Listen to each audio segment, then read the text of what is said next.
friends, welcome to Crown Tasty Samayal. இப்போ மாங்கா season ஆரம்பிச்சிருச்சுங்க. மாங்கா சேர்த்து தான் நம்ம ஒரு சுவையான சாம்பார் செய்ய போகிறோம். ஒரு சாதாரணமான சாம்பார் தான் இது. இருந்தாலும் அது நல்ல சுவையாக வரதுக்கு என்னென்னலாம் நம்ம செய்யணும் அப்படிங்கிறத இந்த வீடியோவில் தெரிஞ்சுக்கலாம். இந்த சாம்பார் தமிழ் புத்தாண்டு ஸ்பெஷல் அப்படின்னே சொல்லலாம். தமிழ் புத்தாண்டுக்கு பொதுவாக தமிழ்நாட்டில் எல்லார் வீட்லேயுமே இந்த காம்பினேஷனில் சாம்பார் செய்வாங்க. அதே மாங்காய், முருங்கைக்காய், கத்திரிக்காய் சாம்பார் தாங்க. இந்த சாம்பாரை ரொம்ப சுவையாக செய்யறதுக்கு ஃபர்ஸ்ட்டு பருப்பு வேக வச்சுக்கலாம். பருப்பு வேக வைக்கிறதுக்கு ஒரு ப்ரெஷர் பேன் எடுத்துக்கலாம். இல்லை நீங்கள் பருப்பு அதிகமாக சேர்க்க போகிறீங்க அப்படின்னா ஒரு ப்ரெஷர் குக்கர் எடுத்துக்கோங்க. அதில் பருப்பு வேகிறதுக்கு தேவையான அளவு தண்ணி சேர்த்துக்கலாம்.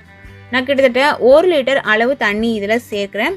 என்னென்னா 1/4 கிலோ அளவுள்ள பருப்பு எடுக்க போகிறேன். 1/4 கிலோ அளவுள்ள தோரம் பருப்பு எடுத்து அரை மணி நேரம் ஊற வச்சு 2-3 முறை நல்லா வாஷ் பண்ணிவிட்டு அந்த பருப்பை எடுத்து இந்த தண்ணியில் சேர்த்துக்கோங்க. ஸ்டவ்வை சுவிட்ச் ஆன் பண்ணிக்கலாம். இதெல்லாம் சூடு ஏறிட்டே இருக்கட்டும். ஒவ்வொரு பொருளாக நம்ம இதில் சேர்த்துக்கலாம். இந்த பருப்பில் 1 ஸ்பூன் அளவுக்கு விளக்கெண்ணெய் சேர்த்துக்கலாம். விளக்கெண்ணெய்க்கு பதிலாக நல்லெண்ணெய், கடலெண்ணெய், தேங்காய் எண்ணெய், சூரியகாந்தி எண்ணெய் இப்படி எது வேணாலுமே சேர்த்துக்கலாம். ஒரு சின்ன துண்டு பெருங்காயம் சேர்க்கிறேன். தூள் பெருங்காயமாக இருந்ததுன்னா 1/4 டீஸ்பூன் அளவுக்கு சேர்த்துக்கோங்க. 3 பூண்டு பல் சேர்க்குறேன். சிலர் பூஜைக்கு பயன்படுத்தும் போது பூண்டு சேர்க்க மாட்டாங்க. அப்படின்னா நீங்கள் அதை அவாய்ட் பண்ணிவிடுங்க. நல்ல பெரிய சைஸில் இருக்க தக்காளி, பழுத்த தக்காளியை இது போல் கட் பண்ணி எடுத்து சேர்த்துடலாம். ஒரு மீடியம் சைஸில் இருக்கிற வெங்காயம் ரஃப்பாக கட் பண்ணி அதையும் இதில் எடுத்து சேர்த்துருங்க. மஞ்சள் தூள் 3/4 டேபிள் ஸ்பூன் அளவுக்கு நான் சேர்க்குறேன். வீட்டில் அரைச்ச மஞ்சள் தூள் அப்படிங்கிறதுனால இந்த அளவில் சேர்த்துருக்கேன். நீங்கள் கடையில் வாங்குகிற மஞ்சள் தூளாக இருந்ததுன்னா 1/4 டேபிள் ஸ்பூன் அளவு சேர்த்தாலே போதும். இப்போ இதெல்லாம் நல்லா கொதிச்சு வந்துட்டுருக்கு. இது போல் கொதிச்சு வந்த பிறகு மூடி போட்டு மூடிடலாம். நம்ம கொதி வரதுக்கு முன்னாடி ப்ரெஷர் குக்கரோட மூடி போட்டு மூடாதீங்க. கொதி வந்த பிறகு நல்லா கலந்து விட்டுட்டு பருப்பெல்லாம் அடியில் படிஞ்சிருக்கான் அப்படின்றத பார்த்துட்டு அதுக்கப்புறம் ப்ரெஷர் குக்கரோட மூடி போட்டு மூடிடலாம். மூடும் பொழுது அந்த கேஸ்கட் கரெக்டாக ஃபிக்ஸ் ஆகிருக்கா அப்படிங்கிறத செக் பண்ணிவிட்டு மூடிடுங்க. இந்த நாப் வழியாக ஏர் ரிலீஸ் ஆகும். அந்த ஏர் லைட்டாக ரிலீஸ் ஆகும். அந்த சமயத்தில் செக் பண்ணிவிட்டு அதுக்கப்புறம் வெயிட் போடுங்க. இது குக்கர் நம்ம யூஸ் பண்ணும்பொழுது ஃபாலோ பண்ண வேண்டிய ஒரு சேஃப்டி ரூல் தான். நான் இன்றைக்கி 5 விசில் கொடுக்குறேன் பருப்பு நல்லா குழைவாக வேகிறதுக்கு. ப்ரெஷர் போன பிறகு பார்த்தீங்கன்னா இந்த அளவு பருப்பு நல்லா குழைவாக வெந்திருக்கும். இது போல் கரண்டி வச்சு கலந்து விட்டாலே நல்லா மசிஞ்சிடும். அப்படி இல்லைன்னா இது போல் ஹேண்ட் விஸ்க் வச்சு நீங்கள் கலந்து விடுங்க. இல்லை கல்சட்டியில் சேர்த்து நீங்கள் மசிக்கிற மாதிரி இருந்தாலுமே மசிச்சுக்கோங்க. ஆனால் இந்த அளவு கொஞ்சம் திரியாக பருப்பு மசிஞ்சிருக்கணும் நமக்கு. இப்போ இன்னொரு அடி அகலமாக இருக்க பாத்திரத்தில் 1 லிட்டர் அளவு தண்ணி சேர்த்து வச்சுருக்கேன். அதில் ஒரு பெரிய சைஸ் வெங்காயம் இது போல் நீல வாக்கில் கட் பண்ணி எடுத்து சேர்த்துக்கோங்க. பொதுவாக சாம்பாருக்கு நீல வாக்கில் தான் சேர்ப்பாங்க. நம்ம இஷ்டம். நீங்கள் பொடி பொடியாக கட் பண்ணி கூட சேர்க்குற மாதிரி இருந்தால் சேர்த்துக்கலாம். அதே போல் பெரிய சைஸில் இருக்க தக்காளி, நல்லா பழமாக இருக்கிற தக்காளியை இது போல் கட் பண்ணி எடுத்து சேர்த்துடலாம். ஸ்டவ்வை சுவிட்ச் ஆன் பண்ணிவிடுங்க. ஹை ஃப்ளேம்லேயே இருக்கட்டும். இப்போ ஒரு தட்டு போட்டு மூடி இது நல்லா சாஃப்டாக வேகிற வரைக்கும் வெயிட் பண்ணலாம். ஒரு 5 நிமிஷத்துலேயே நல்லா இது சாஃப்டாக வெந்துடும். இப்போ பார்க்கும்பொழுது தெரிந்து பாருங்கள் எந்தளவு சாஃப்டாக வெந்திருக்கு. வெந்த பிறகு இதில் 200 கிராம் அளவுள்ள கத்திரிக்காவை இது போல் கட் பண்ணி எடுத்து சேர்த்துருக்கேன். நீங்கள் வேறு ஷேப்பில் கட் பண்ணி சேர்க்குற மாதிரி இருந்தால் கூட சேர்த்துக்கலாம். இப்போ நம்ம சேர்க்கறது காரத்துக்கு உண்டான குழம்பு மிளகாய்த்தூள். குழம்பு மிளகாய்த்தூள் எப்படி அரைக்கிறது அப்படிங்கிற வீடியோ நான் ஆல்ரெடி அப்லோட் பண்ணியிருக்கேன். அந்த மிளகாய்த்தூள் 2 டேபிள் ஸ்பூன் சேர்த்துட்டு மஞ்சள் தூள் 1/4 டேபிள் ஸ்பூன் அளவு சேர்த்துருக்கேன். சேர்த்து இது கலந்து விட்டுட்டு தட்டு போட்டு மூடிடலாம்.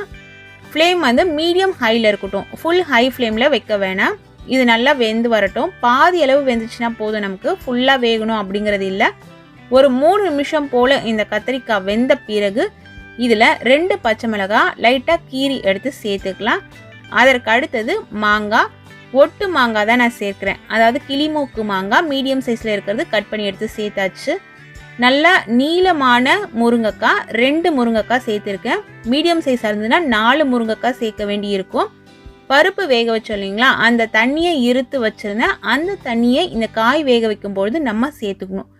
இப்படி பருப்பு வேக வச்ச தண்ணியை சேர்த்து காய் வேக வைக்கிறதுனால அந்த காயில் நல்லா அந்த சாறு, பருப்பு சாறு ஊறி நல்லா சாம்பாரில் காய் ஊறி நமக்கு ஒரு ருசியை தரும். அது மூடி போட்டு மூடிட்டு மிதமான தீயில ஒரு 5லேருந்து 8 நிமிஷம் வரைக்கும் இது நல்லா வேகட்டும். இது போல் நல்லா வேகணும் காய்கள்.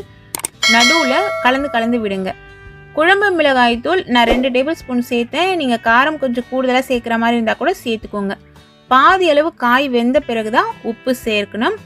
உப்பு நம்மளோட டேஸ்ட்டுக்கு ஏற்ற மாதிரி அளவுக்கு ஏற்ற மாதிரி சேர்க்கணும். நான் இன்றைக்கி 1.5 டேபிள் ஸ்பூன் அளவுக்கு கல் உப்பு சேர்த்துருக்கேன். திரும்பவும் தட்டு போட்டு மூடி இதை அப்படியே வேக விட்டுடலாம்.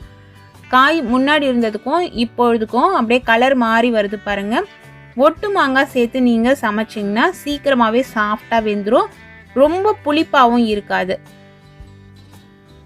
காய்கள் இது போல் 3/4 அளவுக்கு வெந்துச்சுன்னா போதும். இப்போ இந்த காய்களை எடுத்து ஏற்கனவே வேக வச்சு மசிச்சு வச்சுருக்கோம் இல்லைங்களா பருப்பு, அதில் நம்ம சேர்த்துக்கலாம். இப்படி சேர்க்கும்பொழுது பார்த்து மெதுவாக சேருங்க. ஏன்னா அந்த காய்கள்லாம் விழும்பொழுது இது மேலெல்லாம் தெரிக்கும். அதனால் நீங்கள் மெதுவாக கொஞ்சம் கொஞ்சமாக சேர்த்துக்கோங்க. இல்லை காயை மட்டும் தனியாக எடுத்துட்டு அதுக்கப்புறம் அந்த தண்ணி காய் வேக வச்ச தண்ணி இருக்கும் இல்லைங்களா அதை பொறுமையாக சேர்த்துக்கிட்டிங்கன்னா மேலெல்லாம் தெரிக்காமல் இருக்கும். இப்போ பருப்பில் வேக வச்ச காய் எல்லாத்தையுமே நம்ம சேர்த்துட்டோம். புளி தேவையான அளவு கரைச்சி சேர்த்துக்கலாம். நான் எடுத்த பருப்பு காய்கறிகள் அளவுக்கு இன்றைக்கி சின்ன நெல்லிக்காய் அளவு புளியை கரைச்சி அந்த புளி தண்ணியை இதில் சேர்த்துருக்கேன். மாங்காய் சேர்த்து செய்கிற சாம்பார் அப்படிங்கிறதுனால புளி குறைவாக சேர்த்துக்கிட்டா போதும். இதுவே மாங்காய் இந்த சாம்பாரில் சேர்க்கலை அப்படின்னா கொஞ்சம் பெரிய சைஸில் இருக்க நெல்லிக்காய் அளவுக்கு புளியை கரைச்சி இதில் சேர்க்கணும். திக்னஸும் நீங்கள் பார்த்துக்கோங்க. சாம்பார் உங்களுக்கு எந்த அளவு திக்காக வேணும் அப்படின்றதுக்கு ஏற்ற மாதிரி தேவைப்பட்டதுன்னா நீங்கள் தண்ணி இதில் சேர்த்து இது போல் நல்லா கொதிக்க விட்டுடலாம். 3/4 அளவு காய் வெந்துட்டு அந்த காயை எடுத்து இதில் சேர்த்து இந்த பருப்பில் வேகும்பொழுது தான் அந்த காயில் நல்ல சாரெல்லாம் ஊறி இருக்கும், மசாலா எல்லாமே ஊறி இருக்கும். அதனால தான் இப்படி வேக வச்சோம். நம்ம லாஸ்ட்டில் கொத்தமல்லி இலைகள் ஒரு கைப்பிடி அளவு பொடியாக கட் பண்ணி எடுத்து இதில் சேர்த்து கலந்து விட்டுட்டு இந்த சாம்பாருக்கு ஒரு தாளிப்பு கொடுத்துடலாம். தாளிக்கிற கரண்டியை ஸ்டவ்வில் வச்சுட்டு கடலை நெய்யில் தான் நான் இன்றைக்கி தாளிக்கிறேன். 2 டேபிள் ஸ்பூன் அளவுக்கு கடலை நெய் சேர்த்துட்டு 1/2 டேபிள் ஸ்பூன் அளவுக்கு கடுகு சீரகம் அதில் சேர்த்து கடுகு சீரகம் நல்லா பொரியட்டும். நல்லா பொரிஞ்ச பிறகு இதில் 2 இனுக்கு கருவேப்பிலை இலைகளை உருவி எடுத்து சேர்த்துடலாம். காஞ்ச மிளகாய் சேர்த்து தாளிக்கிற மாதிரி இருந்தாலுமே நீங்கள் 2 காஞ்ச மிளகாய் இதில் சேர்த்துக்கலாம். இப்போ இந்த தாளிப்பு எடுத்து சாம்பாரில் சேர்த்துடலாங்க. அவ்வளோதாங்க, நல்லா கமன்னு சுவையான மாங்காய் கத்திரிக்காய் முருங்கைக்காய் சாம்பார் ரெடி ஆயிடுச்சு. இதே அளவுகளோட இதே பக்குவத்தில் இந்த சாம்பாரை நீங்களும் உங்கள் வீட்டில் ட்ரை பண்ணி பாருங்கள். உண்மையிலேயே டேஸ்ட்டு வேறு லெவலில் இருக்கும். இந்த சாம்பாரோட ஸ்பெஷல் டேஸ்ட்டுக்கு என்னென்ன விஷயங்கள்லாம் நீங்கள் கவனிக்கணும் அப்படிங்கிறத நான் சொல்கிறேன். நீங்கள் சாம்பாருக்கு செலக்ட் பண்ணுற காய்கறிகள் எல்லாமே நல்லா ஃப்ரெஷ்ஷானதாக இருக்கட்டும். முருங்கைக்காய் கசப்பில்லாததாக இருக்கணும். அதே போல் கத்திரிக்காயும் கசப்பில்லாத கத்திரிக்காயாக இருக்கணும். அப்படி இருந்தால் தான் சாம்பார் கூடுதல் சுவையோடு இருக்கும். நம்ம சேர்க்கிற ஏதாவது ஒரு காயில் அந்த கசப்பு தன்மை இருந்ததுன்னா சாம்பார் டேஸ்ட்டாக இருக்காது. இது ஒரு சாதாரணமான விஷயந்தான். உங்களோட சாம்பார் கூடுதல் சுவையாக இருக்கிறதுக்கு இந்த டிப்ஸை நீங்கள் ஃபாலோ பண்ணி பாருங்கள். இது போல் விதவிதமான சுவையான ரெசிபிஸ் தெரிஞ்சுக்கணுன்னு நீங்கள் விருப்பப்பட்டால் நம்ம சேனலை தொடர்ந்து பாருங்கள். சுவையாக சமைச்சு சாப்பிட்டுட்டு ஹாப்பியாக இருங்க. Thank you friends.